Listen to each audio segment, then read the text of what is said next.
7년 만에 보건소 대기실에서 그녀를 봤습니다. 그런데 아이가 셋이었습니다. 이혼한 지 7년. 아이들 나이는 7살. 그럼 그때 그녀가 보냈던 편지, 저는 받지 못했습니다. 나 혼자 키울 수 있어. 그 아이들이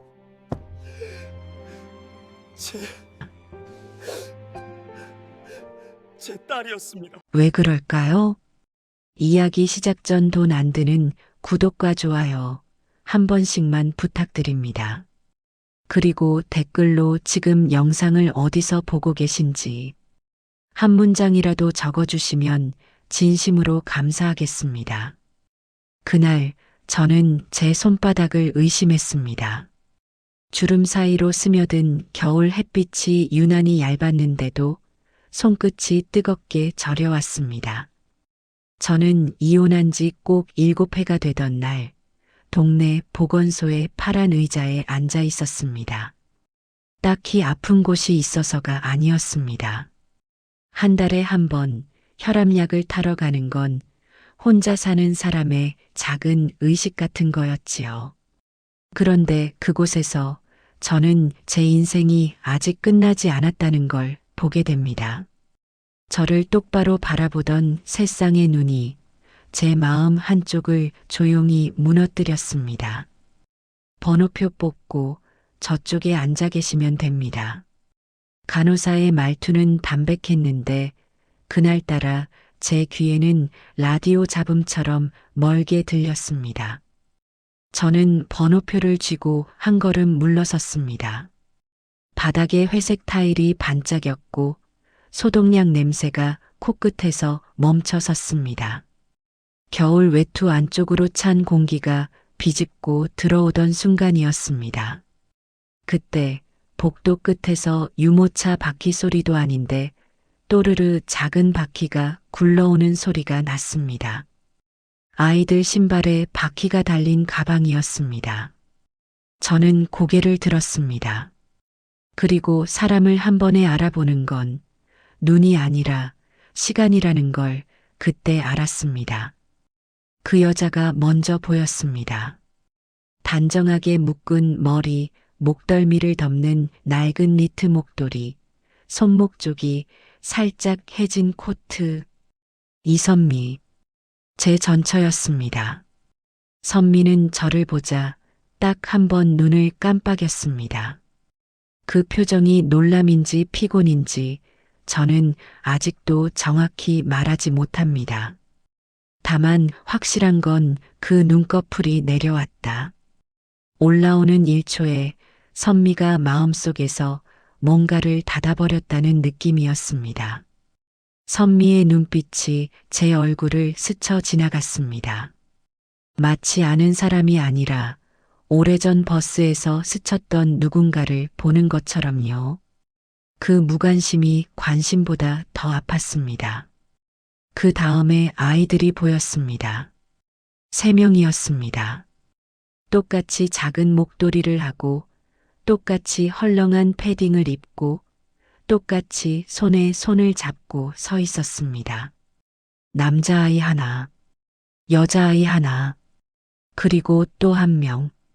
성별은 순간 헷갈렸습니다. 아이들은 너무 비슷했고 너무 조용히 저를 바라봤습니다. 저는 제 숨이 어디로 갔는지 찾지 못했습니다. 목적 근처가 바짝 마르더니 침을 삼키는 소리만 크게 들렸습니다. 선미는 아이들 앞에 반발을 내딛었습니다. 마치 바람막이처럼요. 그 작은 몸 앞에서 선미의 어깨가 더 작아 보였습니다. 아이 셋은 제 얼굴을 번갈아 봤습니다. 그 시선이 낯선데 익숙했습니다. 유리창에 비친 제 젊은 날을 보는 듯한 그런 불편한 익숙함이었습니다. 저는 무의식적으로 제 손등을 만졌습니다. 혈압약 봉투를 쥔 손, 봉투의 얇은 비닐이 손가락 마디에 사각 소리를 냈습니다. 그 소리에 제가 정신을 차렸는지 선미가 그제야 고개를 돌렸습니다. 선미가 아이들에게 낮게 말했습니다. 얘들아, 여기서 뛰면 안 돼. 목소리는 평온한데 단어 사이가 아주 빳빳했습니다. 이 사람 울지 않으려고 목소리로 몸을 세우고 있구나. 저는 그런 생각을 했습니다. 저는 한 걸음 다가가려다 멈췄습니다. 바닥 타일의 선이 발끝에서 끊긴 것처럼 제 용기 거기서 끊겼습니다. 선미야. 제가 이름을 부르자 선미의 눈썹이 아주 조금 올라갔습니다. 그 이름으로 나를 부르지 말라는 뜻 같았습니다. 선미는 대답 대신 아이들의 손을 더 꽉 잡았습니다. 그 손마디가 하얗게 질렸습니다. 아이들은 아프다고 말하지 않았지만 손가락 끝이 살짝 떨렸습니다. 그 떨림이 제 가슴으로 옮겨 붙었습니다. 그때 여자아이 하나가 제 쪽으로 고개를 갸웃했습니다. 눈동자가 맑았고 속눈썹에 겨울 햇빛이 가늘게 얹혔습니다. 아이의 목소리가 들렸습니다. 엄마, 저 아저씨 우리 알아? 그 한 문장이 제 속을 뒤집었습니다. 저는 아저씨라는 단어를 몇 번이나 삼켰습니다. 아저씨가 아니라는 말이 목까지 올라왔다가 다시 내려갔습니다. 선미는 아이의 말을 끈듯 짧게 말했습니다. 아니야. 짧고 단호하고 마른 대답. 정확히 그 말투는 우리가 마지막으로 같은 집에서 밥을 먹던 날, 선미가 냄비 뚜껑을 덮으며 했던 말투와 같았습니다. 그때도 선미는 길게 설명하지 않았습니다. 그저 닫아버렸지요. 아이 셋은 다시 저를 봤습니다.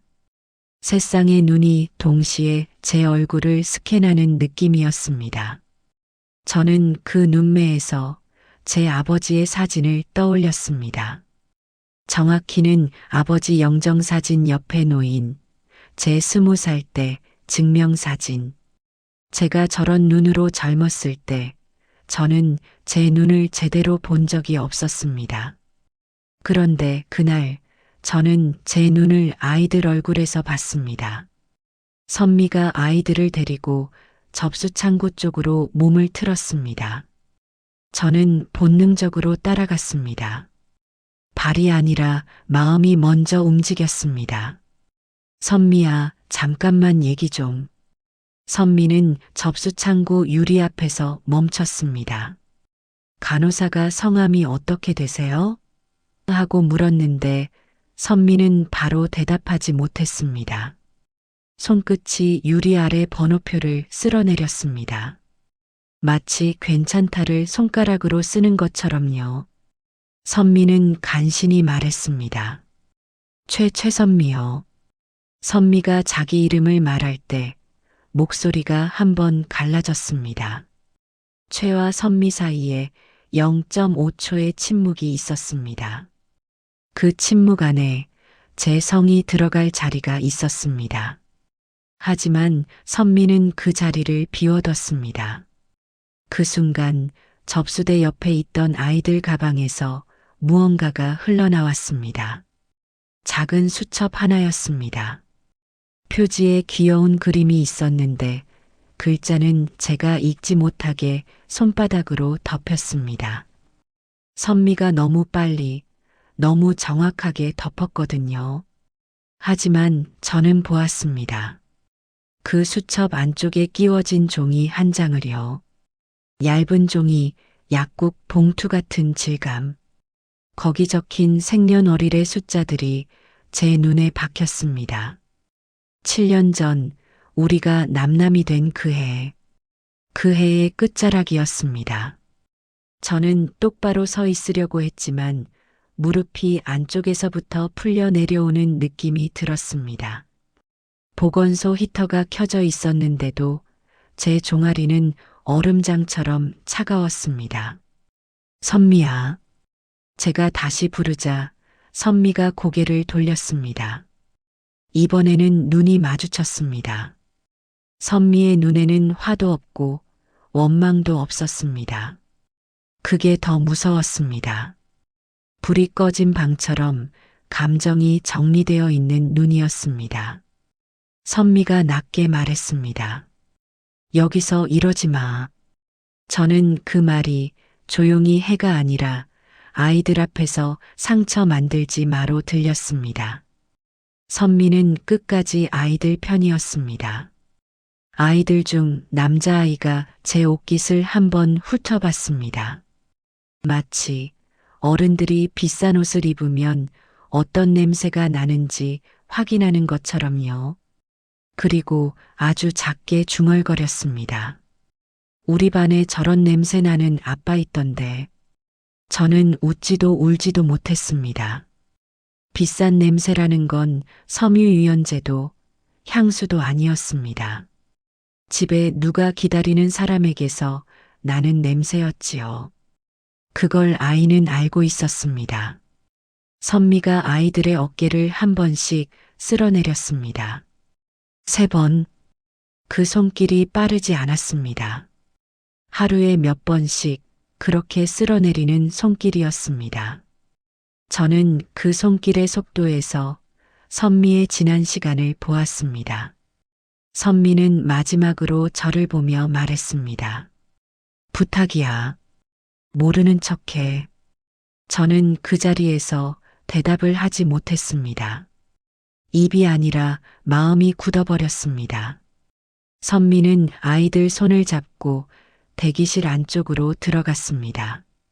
아이 셋은 뒤돌아보지 않았습니다. 그런데 막내처럼 보이던 아이가 문턱을 넘기 전에 아주 잠깐 저를 봤습니다. 그 눈빛이 이상했습니다.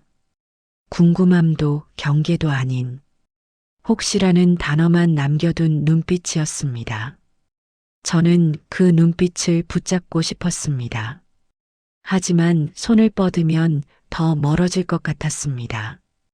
그래서 저는 제 손을 주머니 안에서 꽉 쥐었습니다. 주머니 속 동전 2개가 손바닥을 눌렀습니다. 차가운 동전이 살을 파고드는 그 감각이 이상하게도 저를 현실에 묶어줬습니다. 통증이 아니라 아직 여기 있다는 증명이었습니다. 그때 제 번호가 불렸습니다. 박정호님, 진료실로 들어오세요. 저는 일어났지만 진료실 문 앞에서 한 번 더 뒤를 돌아봤습니다. 대기실 문틈 너머로 선미의 뒷모습이 보였습니다. 그리고 아이들 목도리 매듭이 보였습니다. 3개의 매듭이 똑같은 위치에서 똑같이 흔들리고 있었습니다. 저는 그 매듭을 보며 마음속으로만 말했습니다. 내가 뭘 놓쳤지. 그리고 그날 저는 결심합니다.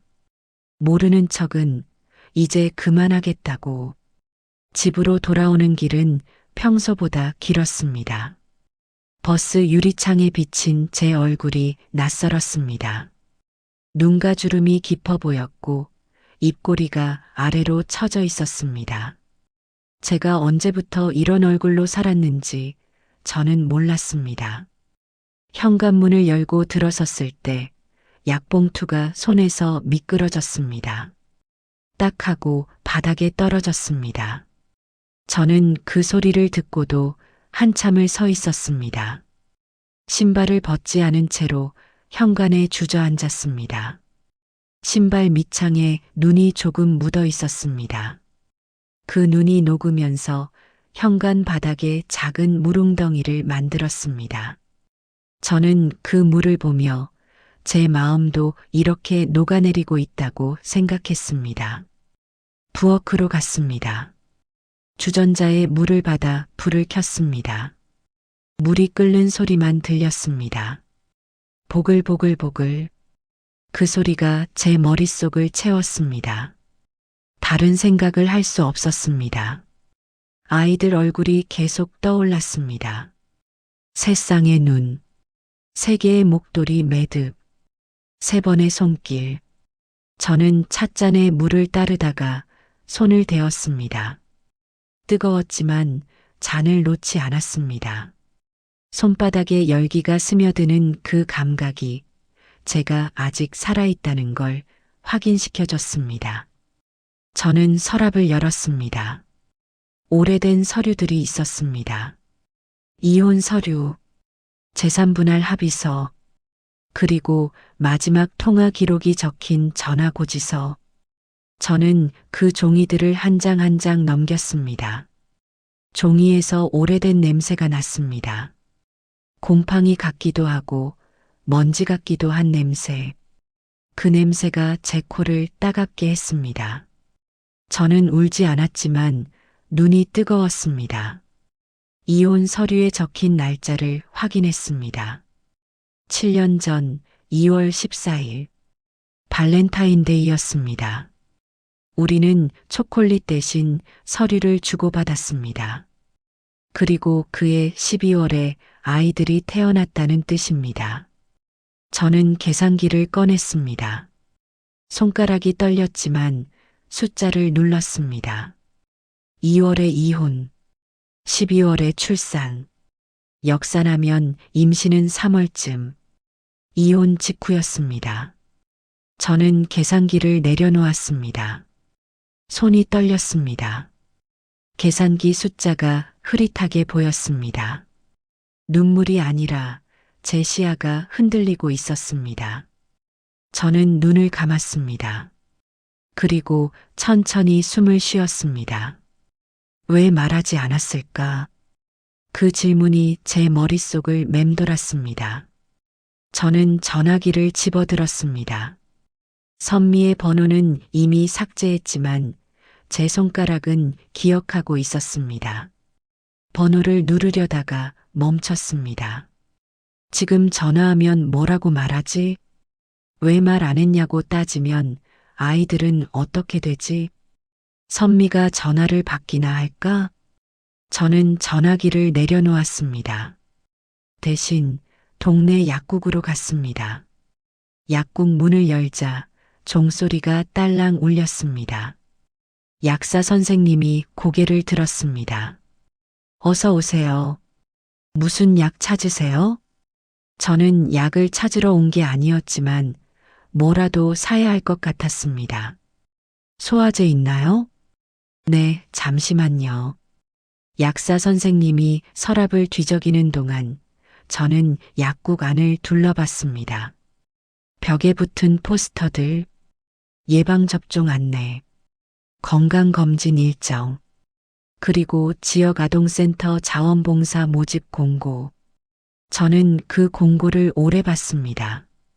공고 종이 모서리가 말려 있었습니다. 오래 붙어 있었다는 뜻입니다. 저는 그 말린 모서리를 손가락으로 만졌습니다. 종이가 부드러웠습니다. 약사 선생님이 소화제를 건네며 말했습니다. 요즘 속이 안 좋으세요? 아, 네, 조금. 스트레스 받으시나 봐요. 요즘 다들 그래요. 약사 선생님이 웃었습니다. 저는 대답 대신 고개를 끄덕였습니다. 그리고 조심스럽게 물었습니다. 혹시 저기 공고에 있는 아동센터가 어디에 있나요? 아, 거기요? 여기서 2블록 가면 나와요. 빨간 지붕 건물이에요. 감사합니다. 저는 약값을 내고 나왔습니다. 그리고 그날 저녁 저는 지역아동센터 앞에 서 있었습니다. 빨간 지붕이 보였습니다. 작은 건물이었습니다. 1층에 불이 켜져 있었습니다. 유리창 너머로 아이들이 보였습니다. 숙제를 하는 아이, 그림을 그리는 아이, 선생님과 이야기하는 아이. 저는 그 모습을 한참 봤습니다. 유리창에 김이 서려 있었습니다. 안이 따뜻하고 밖이 차갑다는 뜻입니다. 저는 그 김서린 유리를 보며 제가 어디에 서 있는지 깨달았습니다. 밖이었습니다. 문을 두드렸습니다. 선생님이 나왔습니다. 네, 무슨 일이세요? 저 봉사 공고를 봤는데요. 아, 봉사요? 어떤 봉사 하실 수 있으세요? 전기술이나 작은 것들 고치는 일이요. 선생님의 얼굴이 밝아졌습니다. 정말요? 마침 형광등이 몇 개 나갔는데 부탁드려도 될까요? 네, 물론이죠. 그렇게 저는 아이들 곁으로 한 걸음 들어갔습니다. 다음 날 저는 공구 가방을 들고 아동센터로 갔습니다. 오랜만에 손에 쥔 공구의 무게가 낯설지 않았습니다. 오히려 반가웠습니다. 센터 안으로 들어서자 아이들이 저를 봤습니다. 저 아저씨 누구야? 형광등 고쳐주러 오셨대. 우와, 진짜? 아이들의 목소리가 경쾌했습니다. 저는 그 소리를 들으며 제 손을 펼쳤습니다. 손바닥에 굳은 살이 박혀 있었습니다. 젊었을 때 일하며 생긴 자국들입니다. 요즘은 그 굳은 살이 부드러워지고 있었지만 아직 남아 있었습니다. 저는 그 굳은 살을 보며 제가 아직 쓸모 있는 사람이라고 생각했습니다. 사다리를 올라 형광등을 교체했습니다. 아이들이 아래에서 봤습니다. 아저씨, 떨어지지 마세요. 조심해요. 저는 웃었습니다. 오랜만에 웃는 것 같았습니다. 형광등을 끼우고 스위치를 올렸습니다. 찰칵 불이 켜졌습니다. 밝았습니다. 아이들이 박수를 쳤습니다. 와, 밝아졌다. 저는 사다리에서 내려왔습니다. 그리고 아이들을 봤습니다. 그 아이들 중에 어제 본 새 아이가 있을까? 저는 한 명 한 명 얼굴을 봤습니다. 없었습니다. 조금 실망했지만 동시에 안도했습니다. 천천히 가자. 선생님이 차를 건네며 말했습니다. 정말 감사해요. 전기기사 부르면 돈도 많이 들고. 아니에요. 제가 할 수 있는 일이니까요. 다음에도 또 와주실 수 있으세요? 네, 물론이죠. 그렇게 저는 일주일에 2번씩 센터에 가기 시작했습니다. 3번째 방문 날이었습니다. 저는 고장난 의자를 고치고 있었습니다. 나사가 빠진 의자였습니다. 드라이버로 나사를 조이는데 누군가 제 옆에 섰습니다. 고개를 들어보니 작은 아이였습니다. 여자아이였습니다. 아이의 신발끈이 풀려 있었습니다. 저는 그 끈을 보며 묶어주고 싶었습니다. 하지만 참았습니다. 아직 그럴 자격이 없었으니까요. 아이가 물었습니다. 아저씨, 뭐해요? 의자 고치고 있어. 어떻게 고쳐요? 이렇게 나사를 조이면 돼. 나사가 뭐예요? 이 작은 쇠붙이. 아이가 호기심 어린 눈으로 봤습니다. 저는 아이에게 드라이버를 보여줬습니다. 이걸로 돌리면 나사가 조여져. 우와, 신기하다. 아이가 웃었습니다. 그 웃음이 제 마음을 따뜻하게 했습니다. 그때 문이 열렸습니다. 누군가 들어왔습니다. 저는 본능적으로 고개를 들었습니다. 그리고 얼어붙었습니다. 선미였습니다. 선미가 아이 셋을 데리고 들어왔습니다. 선미는 저를 보자 발이 멈췄습니다. 저도 멈췄습니다. 우리는 5m 거리에서 서로를 봤습니다. 선미의 얼굴에 놀람이 스쳤습니다. 하지만 금방 사라졌습니다. 대신 경계가 그 자리를 채웠습니다. 아이들은 저를 봤습니다. 저 아저씨. 보건소에서 본 아저씨다. 막내로 보이던 아이가 말했습니다. 선미가 아이들 손을 꽉 잡았습니다. 저는 천천히 일어섰습니다. 드라이버를 내려놓고 손을 닦았습니다. 손에 묻은 먼지를 바지에 닦았습니다. 손바닥이 거칠어졌습니다. 그 거친 감촉이 제가 여기에 일하러 왔다는 걸 상기시켰습니다. 구경하러 온 게 아니었습니다. 저는 선미에게 말했습니다. 안녕하세요. 선미는 대답하지 않았습니다. 대신 선생님에게 고개를 숙였습니다. 선생님, 아이들 데리러 왔어요. 아, 네. 얘들아, 엄마 오셨다. 아이들이 가방을 챙겼습니다. 저는 그 모습을 조용히 봤습니다. 세 아이가 똑같은 가방을 맸습니다. 색만 달랐습니다. 빨강, 파랑, 노랑. 신호등 같았습니다. 아이들이 선미 곁으로 갔습니다. 선미는 아이들을 데리고 나가려다가 잠깐 멈췄습니다. 그리고 저를 봤습니다. 눈이 마주쳤습니다. 선미의 입이 조금 열렸습니다. 말을 하려는 것 같았습니다. 하지만 말은 나오지 않았습니다. 대신 고개를 돌렸습니다. 그리고 나갔습니다. 문이 닫혔습니다. 딸그락. 저는 그 소리를 듣고 한참을 서 있었습니다. 선생님이 말했습니다. 아, 저 새 아이 쌍둥이예요. 아니, 새 쌍둥이? 네. 엄마가 혼자 키우는데 정말 대단하세요. 그렇군요. 아빠는 안 계신데요. 저는 대답하지 못했습니다. 목이 막혔습니다. 저는 의자에 앉았습니다. 손에 땀이 났습니다. 그 땀이 손바닥에서 미끄러졌습니다. 저는 그 땀을 닦지 않았습니다. 그냥 두었습니다. 그게 제가 할 수 있는 유일한 일이었습니다. 그날 이후 저는 센터에 더 자주 갔습니다. 일주일에 2번이 3번이 되고 4번이 되었습니다. 고칠 것이 많았습니다. 문손잡이, 창문, 책상, 의자. 저는 그 모든 것을 고쳤습니다. 그리고 아이들을 봤습니다. 새 아이는 매일 왔습니다.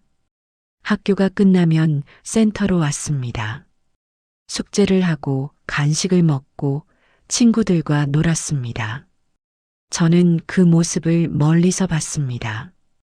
가까이 가지 않았습니다. 선미가 원하지 않는다는 걸 알았으니까요. 어느 날 선미가 아이들을 데리러 왔을 때였습니다. 선미가 기침을 했습니다. 콜록, 콜록. 기침이 멈추지 않았습니다. 선생님이 물었습니다. 선미 씨, 괜찮으세요? 네, 괜찮아요. 감기 기운이 좀 있어서요. 병원은 가보셨어요? 아, 아직은요. 가보세요. 요즘 독감 유행이던데. 네, 알겠습니다. 선미가 아이들 손을 잡고 나갔습니다. 저는 그 뒷모습을 봤습니다. 선미의 걸음이 느렸습니다. 평소보다 느렸습니다. 선미의 어깨가 약간 기울어져 있었습니다. 왼쪽이 오른쪽보다 낮았습니다. 가방을 한쪽으로만 매서 그런 걸까요? 아니면 몸이 아파서 그런 걸까요? 저는 알 수 없었습니다. 다음 날 아이들이 센터에 왔을 때 저는 물었습니다. 얘들아, 엄마는 어디 계셔? 큰아이가 대답했습니다. 엄마는 일하러 가셨어요. 아픈데도? 엄마는 아프지 않대요. 아이의 목소리가 담담했습니다. 하지만 눈빛은 불안했습니다. 저는 그 눈빛을 봤습니다. 아이도 알고 있었습니다. 엄마가 아프다는 걸요. 저는 센터 선생님에게 물었습니다. 선미 씨가 어디서 일하시나요? 동네 카페에서 파트타임 하세요. 아침에 몇 시간, 저녁에 몇 시간. 힘들겠네요. 그럼요. 새 아이 키우는데 혼자서요. 도와주는 사람은 없나요? 가족이 없으신데요. 친정도 멀고. 저는 아무 말도 하지 못했습니다. 제 손이 주먹을 쥐었습니다. 손톱이 손바닥을 눌렀습니다. 아프지 않았지만 단단했습니다. 그 단단함이 제 마음을 붙잡아줬습니다. 그날 저녁 저는 선미가 일한다는 카페로 갔습니다. 작은 카페였습니다. 유리창 너머로 선미가 보였습니다. 앞치마를 두르고 설거지를 하고 있었습니다. 손이 빨랐습니다. 하지만 중간중간 멈췄습니다. 기침 때문이었습니다.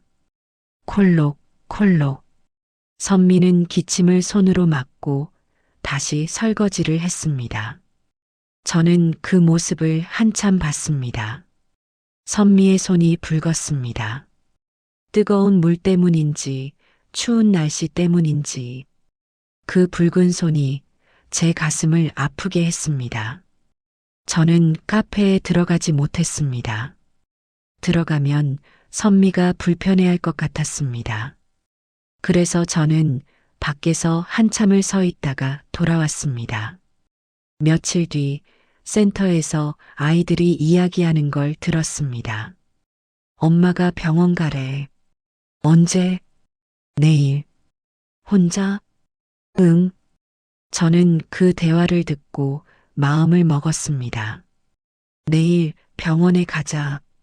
다음 날 저는 동네 병원 앞에 서 있었습니다. 선미가 올 것 같은 시간이었습니다. 오전 10시. 저는 멀리서 기다렸습니다. 그리고 선미가 왔습니다. 혼자였습니다. 병원 안으로 들어갔습니다. 저는 따라 들어갔습니다. 대기실에 앉았습니다. 선미는 저를 보지 못했습니다. 저는 선미를 봤습니다. 선미는 진료를 받고 나왔습니다. 손에 약봉투를 들고 있었습니다. 그리고 계산대에서 멈췄습니다. 얼마예요? 35,000원입니다. 선미는 지갑을 열었습니다. 지갑이 얇았습니다. 카드도 현금도 많지 않았습니다. 선미는 천천히 돈을 세었습니다. 1만 원, 2만 원, 3만 원. 그리고 동전 몇 개. 딱 맞았습니다. 선미는 돈을 내고 영수증을 받았습니다. 영수증을 접어 지갑에 넣었습니다. 그 손이 떨렸습니다. 저는 그 떨림을 봤습니다.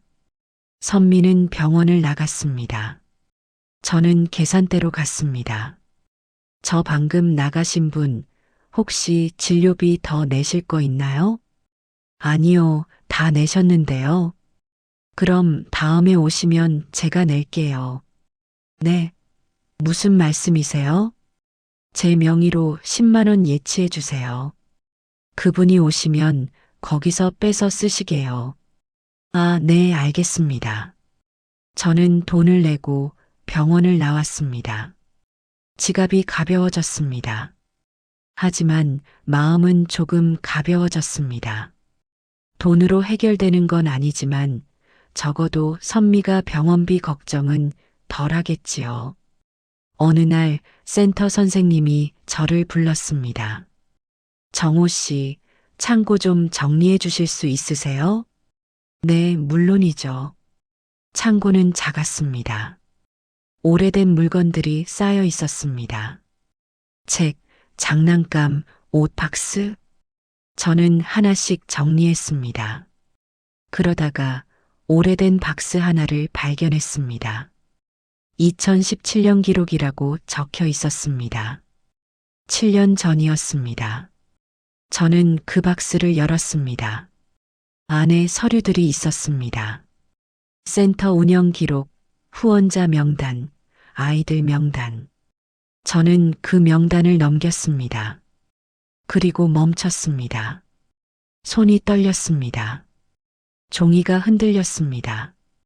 거기에 선미의 이름이 있었습니다. 최선미 긴급 돌봄 신청 마이너스 2017년 11월. 그리고 옆에 작은 메모가 붙어 있었습니다. 배우자 연락 불가. 출산 예정. 긴급 지원 필요. 저는 그 부모를 읽고 숨이 멎었습니다. 2017년 11월. 우리가 이혼한 해였습니다. 선미는 그때 이미 임신을 알고 있었습니다. 하지만 저에게 말하지 않았습니다. 왜? 저는 박스를 더 뒤졌습니다. 그리고 봉투 하나를 발견했습니다.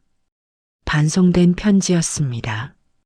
수신인 박정호, 발신인 최선미, 우표의 수취인 불명이라는 도장이 찍혀 있었습니다. 저는 그 봉투를 열었습니다.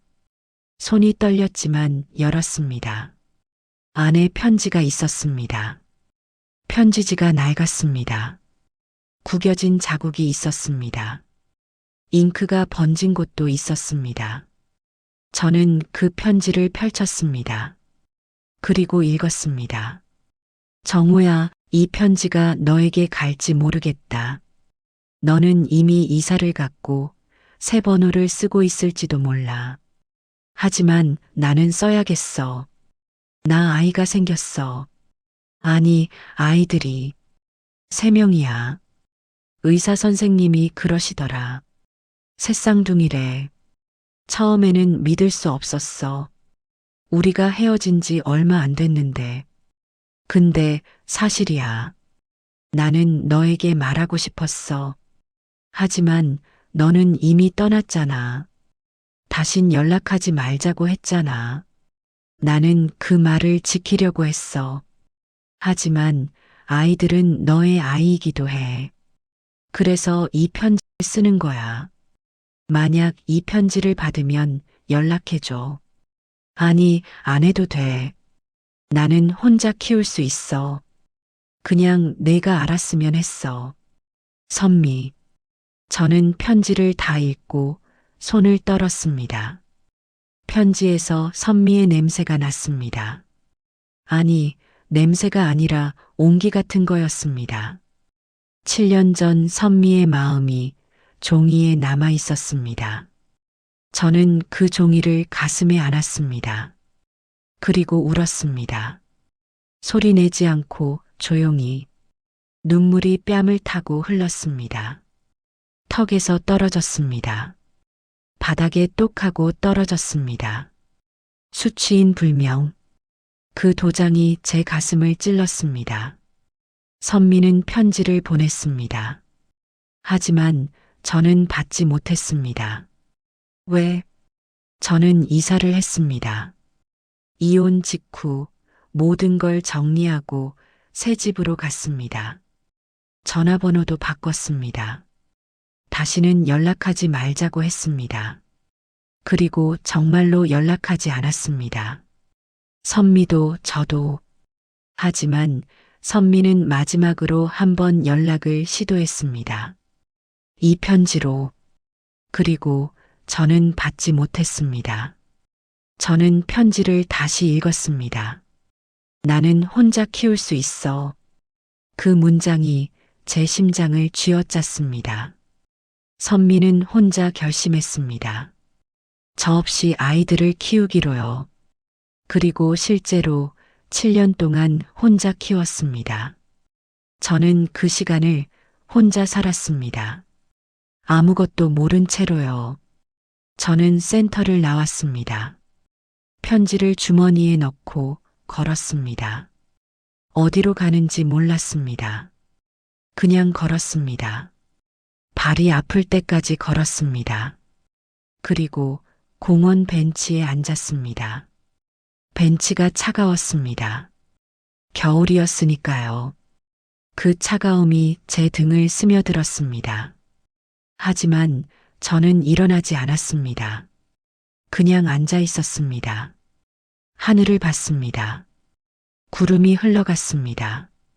느리게, 천천히. 저도 그렇게 흘러가고 싶었습니다. 다음 날 저는 선미를 찾아갔습니다. 카페로 갔습니다. 선미가 일하고 있었습니다. 저는 카페에 들어갔습니다. 선미는 저를 보고 멈췄습니다. 정호 씨? 선미야, 나 할 말이 있어. 여기서 하지 말아요. 그럼 어디서? 밖에서. 우리는 카페 밖으로 나왔습니다. 추운 날씨였습니다. 선미는 앞치마를 벗지 않은 채였습니다. 저는 편지를 꺼냈습니다. 선미는 그 편지를 보고 얼굴이 굳었습니다. 그거 어디서? 센터에서 찾았어. 선미야, 왜 말 안 했어? 아니, 왜 이 편지를 다시 보내지 않았어? 선미는 대답하지 않았습니다. 대신 고개를 돌렸습니다. 말해줘. 나도 알 권리가 있잖아. 선미가 천천히 말했습니다. 권리? 응. 정호야, 너 떠났잖아. 나도 알았어야 했잖아. 알면 뭐해? 돌아올 거였어? 저는 대답하지 못했습니다. 선미가 계속 말했습니다. 나는 너한테 짐이 되고 싶지 않았어. 우리는 이미 끝났잖아. 그런데 갑자기 아이 생겼어라고 하면 너는 어떻게 했을 것 같아? 나는 의무감으로 돌아왔겠지. 그리고 우리는 또 싸웠을 거야. 아이들 앞에서. 선미의 목소리가 떨렸습니다. 나는 그게 싫었어. 아이들이 그런 걸 보는 게. 선미의 눈에 눈물이 고였습니다. 하지만 흘리지 않았습니다. 그 눈물이 눈꺼풀에 걸려 있었습니다. 반짝였습니다. 그 반짝임이 제 마음을 찔렀습니다. 저는 말했습니다. 선미야, 나 미안해. 미안하다고 다야?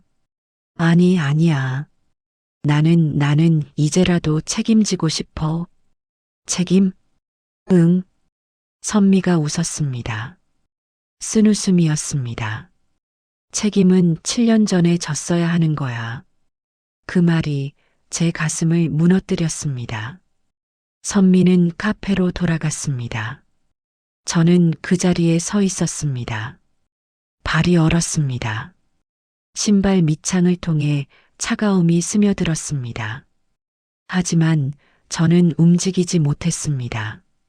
선미의 말이 제 발을 묶었습니다. 저는 포기하지 않았습니다. 센터에 계속 갔습니다. 아이들을 봤습니다. 그리고 도시락을 봤습니다. 점심시간이었습니다. 아이들이 도시락을 꺼냈습니다. 새 아이도 꺼냈습니다. 도시락이 똑같았습니다. 플라스틱 도시락. 뚜껑을 열자 밥과 반찬이 보였습니다.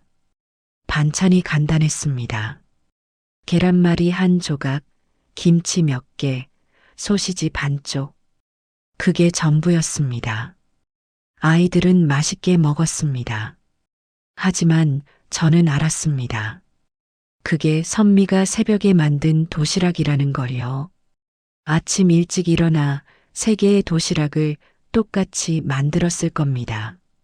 아이들이 서운하지 않게 똑같이요.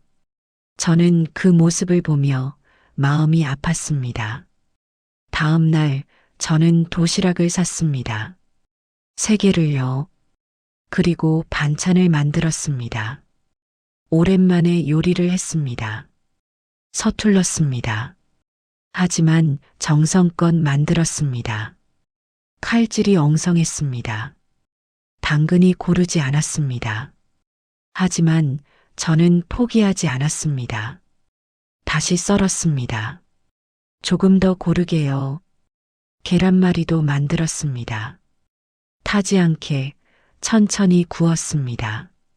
노릇노릇했습니다. 예쁘진 않았지만 따뜻했습니다.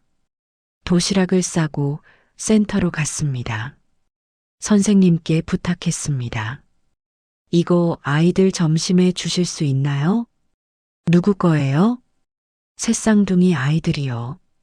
근데 엄마한테 말씀드려야 하지 않을까요? 아니요. 그냥 익명으로 해주세요.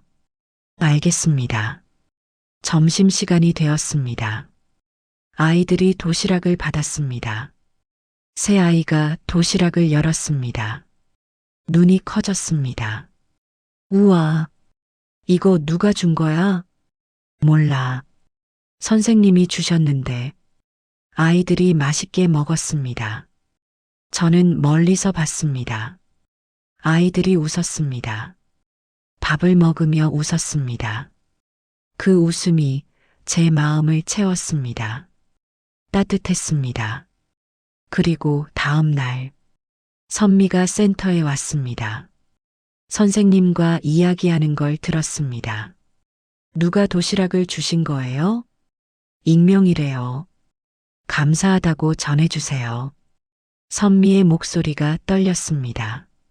저는 그 떨림을 들었습니다. 선미는 고개를 숙였습니다. 눈물을 참는 것 같았습니다. 어깨가 작게 떨렸습니다. 저는 그 어깨를 보며 제 눈도 뜨거워졌습니다. 저는 계속 도시락을 보냈습니다. 일주일에 3번. 아이들은 행복해했습니다. 선미는 눈치챘을지도 모릅니다. 하지만 말하지 않았습니다. 저도 말하지 않았습니다. 그냥 계속했습니다. 어느 날 도시락 뚜껑에 쪽지가 붙어 있었습니다. 아이들이 쓴 것 같았습니다. 감사합니다. 맛있어요. 하트가 삐뚤빼뚤했습니다. 저는 그 쪽지를 떼어 지갑에 넣었습니다. 그리고 가끔 꺼내봤습니다. 그럴 때마다 마음이 따뜻해졌습니다. 시간이 흘렀습니다. 저는 센터에서 더 많은 일을 했습니다. 청소도 하고 정리도 하고 아이들과 이야기도 했습니다. 조금씩 가까워졌습니다. 어느 날 큰아이가 저에게 물었습니다. 아저씨는 아이 없어요? 응. 왜요? 헤어졌거든. 누구랑요? 아내랑. 아, 그럼 외로우시겠다. 저는 대답하지 못했습니다. 아이의 말이 제 마음을 찔렀습니다. 아이가 제 손을 잡았습니다. 작은 손이었습니다. 따뜻했습니다. 괜찮아요. 우리가 친구해 줄게요. 저는 웃었습니다. 눈물이 날 것 같아서 고개를 돌렸습니다. 어느 날 선미가 아이들을 데리러 왔을 때였습니다. 저는 선미에게 말을 걸었습니다. 선미야, 잠깐 이야기 좀 할 수 있을까? 선미는 망설였습니다. 하지만 고개를 끄덕였습니다. 여기서? 아니, 밖에서. 우리는 센터 밖으로 나왔습니다. 아이들은 안에서 놀고 있었습니다. 저는 천천히 말했습니다. 선미야, 나 진심으로 미안해. 나는 7년 동안 너를 몰랐어. 아이들도 몰랐어. 그게 내 잘못이야. 이제 와서 그 말을 해서 뭐해? 나는 지금부터라도 책임지고 싶어. 책임? 응. 아이들 양육비, 생활비, 뭐든지. 선미가 고개를 저었습니다. 돈은 필요 없어. 그럼 뭐가 필요해? 선미가 천천히 말했습니다. 정호야, 나는 내가 돈을 주는 게 아니라 아이들과 시간을 보내길 바라. 시간? 응. 아이들은 돈보다 아빠가 필요해. 그 말이 제 가슴을 쳤습니다. 선미의 눈이 제 눈을 똑바로 봤습니다. 피하지 않았습니다. 그 눈빛이 간절했습니다. 저는 그 간절함을 느꼈습니다. 하지만 아이들은 나를 아빠로 생각하지 않잖아. 그건 내가 만들어가는 거야. 어떻게? 천천히, 조금씩. 선미가 한숨을 쉬었습니다. 정호야, 나는 내가 무섭지 않아. 나는 내가 아이들한테 상처 줄까봐 무서워. 나는 상처 주지 않을 거야. 약속할 수 있어? 약속해. 선미는 잠시 침묵했습니다. 그리고 말했습니다. 그럼 일주일에 한 번 아이들이랑 시간을 보내봐. 정말? 응. 하지만 조건이 있어. 뭔데? 아이들이 원할 때만. 강요하지 마. 알겠어. 선미가 제 손을 잡았습니다. 깜짝 놀랐습니다. 선미의 손이 차가웠습니다. 하지만 떨리지 않았습니다. 단단했습니다. 정호야, 제발 부탁이야. 아이들 상처 주지 마. 안 줄게. 약속해. 선미가 손을 놓았습니다. 그리고 센터로 돌아갔습니다. 저는 그 자리에 서 있었습니다. 손바닥이 아직 따뜻했습니다. 선미의 온기가 남아 있었습니다. 저는 아이들과 시간을 보내기 시작했습니다. 처음에는 어색했습니다. 얘들아, 뭐 하고 싶어? 몰라요. 그럼 공원 갈까? 좋아요. 공원에 갔습니다. 아이들이 놀았습니다. 그네 미끄럼틀 시소. 저는 그 모습을 봤습니다. 아이들이 웃었습니다. 크게 웃었습니다. 그 웃음소리가 공원을 채웠습니다.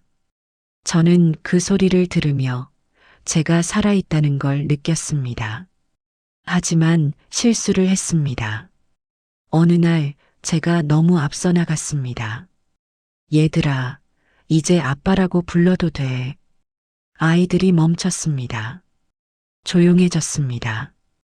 큰아이가 물었습니다. 왜요? 왜냐하면 나는 너희 아빠니까. 하지만 우리는 아저씨라고 불렀는데. 응. 아이들이 서로를 봤습니다. 그리고 조용히 놀이를 계속했습니다. 저를 보지 않았습니다. 저는 그 순간 제가 실수했다는 걸 알았습니다. 가슴이 조여왔습니다. 숨이 막히는 것 같았습니다. 저는 벤치에 앉았습니다. 고개를 숙였습니다. 손으로 얼굴을 가렸습니다. 너무 급했구나. 집으로 돌아갈 때 아이들이 조용했습니다. 평소보다 조용했습니다. 저는 선미에게 아이들을 데려다 줬습니다. 선미가 제 표정을 봤습니다. 무슨 일 있어? 아니, 거짓말. 저는 한숨을 쉬었습니다. 내가 너무 급했어. 뭘? 아이들한테 아빠라고 부르라고 했어. 선미의 얼굴이 굳었습니다. 정호야, 미안해. 내가 잘못했어. 선미가 깊게 한숨을 쉬었습니다. 정호야, 내가 말했잖아. 천천히 하라고. 알아. 근데 나도 모르게. 아이들은 아직 준비가 안 됐어. 알겠어. 선미가 제 어깨를 툭 쳤습니다. 강하지 않았습니다. 하지만 그 한 번의 터치가 제게는 위로였습니다. 정호야, 포기하지 마. 하지만 기다려. 응. 아이들이 준비되면 먼저 말할 거야. 그때까지 옆에 있어줘. 그냥 조용히. 저는 고개를 끄덕였습니다. 그 후로 저는 더 조심했습니다. 아이들에게 강요하지 않았습니다. 그냥 곁에 있었습니다. 함께 놀고, 함께 밥 먹고, 함께 웃었습니다. 그리고 기다렸습니다. 기다림은 고통이었습니다. 매일 아이들을 보면서도 아빠라는 말을 듣지 못했습니다. 하지만 저는 참았습니다. 선미의 말을 믿었습니다. 시간이 흘렀습니다. 겨울이 지나고 봄이 왔습니다. 꽃이 피었습니다. 아이들이 자랐습니다. 조금씩, 조금씩. 어느 날 공원에서였습니다. 막내가 넘어졌습니다. 무릎이 까졌습니다. 울었습니다. 저는 달려갔습니다. 괜찮아? 아파요. 보자. 어디? 무릎에서 피가 조금 났습니다. 저는 손수건을 꺼내 닦아줬습니다. 손수건이 오래됐습니다. 빨아서 낡았습니다. 하지만 깨끗했습니다. 저는 조심스럽게 피를 닦아줬습니다. 아이가 울음을 그쳤습니다. 아저씨 고마워요. 천천히 걷자. 다시 넘어지면 안 되니까. 네. 저는 아이의 손을 잡았습니다. 아이가 저를 봤습니다. 그리고 말했습니다. 아저씨 아빠 같아요. 제 심장이 멈췄습니다. 응? 아빠처럼 돌봐주시잖아요. 그렇구나. 아저씨, 우리 아빠 맞아요? 저는 대답하지 못했습니다. 목이 메었습니다. 아이가 계속 말했습니다. 엄마가 말 안 해줬는데 나는 알 것 같아요. 맞죠? 저는 천천히 고개를 끄덕였습니다. 응. 아이가 웃었습니다. 그럼 이제 아빠라고 불러도 돼요? 저는 눈물이 났습니다. 참을 수 없었습니다. 눈물이 뺨을 타고 흘렀습니다. 턱에서 떨어졌습니다. 아이의 손등에 떨어졌습니다. 아이가 깜짝 놀랐습니다. 아빠, 왜 울어요? 아빠. 그 한 단어가 제 인생을 바꿨습니다. 저는 아이를 안았습니다. 꽉 안았습니다. 미안해. 아빠가 늦었어. 괜찮아요. 이제 왔잖아요. 아이의 목소리가 제 귀에 속삭였습니다. 저는 그 목소리를 들으며 울었습니다. 집으로 돌아갈 때 다른 두 아이도 알았습니다. 너 아빠라고 불렀어? 응. 우리도 불러도 돼? 저는 고개를 끄덕였습니다. 물론이지. 세 아이가 동시에 말했습니다. 아빠. 제 가슴이 터질 것 같았습니다. 저는 새 아이를 안았습니다.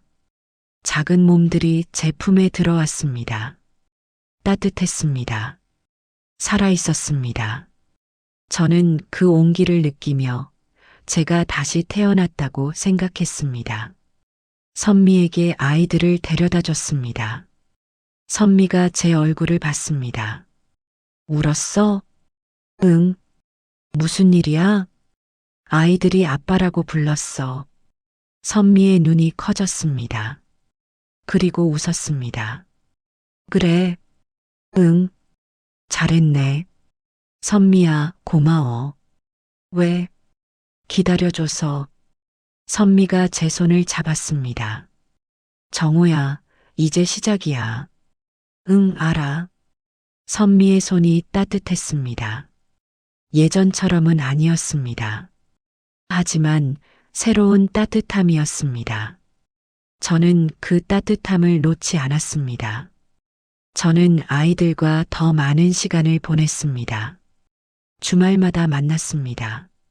공원에 가고 영화를 보고 밥을 먹었습니다. 평범한 일상이었습니다. 하지만 제게는 기적이었습니다. 어느 날 아이들이 제 집에 왔습니다.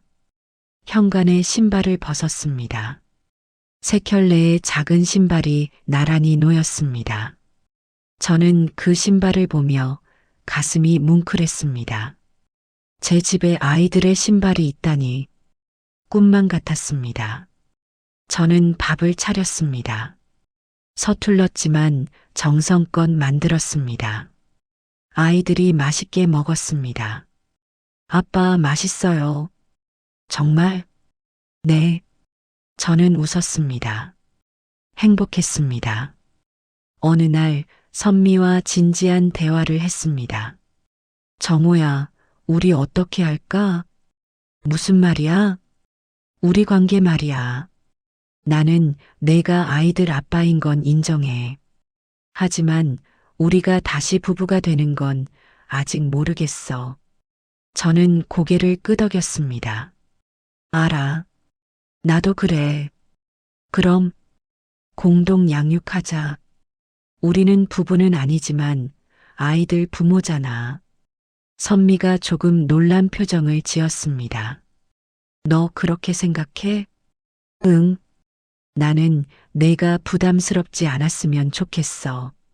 그냥 아이들을 위해 함께하면 되는 거지. 선미가 웃었습니다. 정호야, 너 많이 변했다. 그래. 응. 예전에 너는 이렇게 말하지 못했을 거야. 저는 쓴웃음을 지었습니다. 나도 배웠어.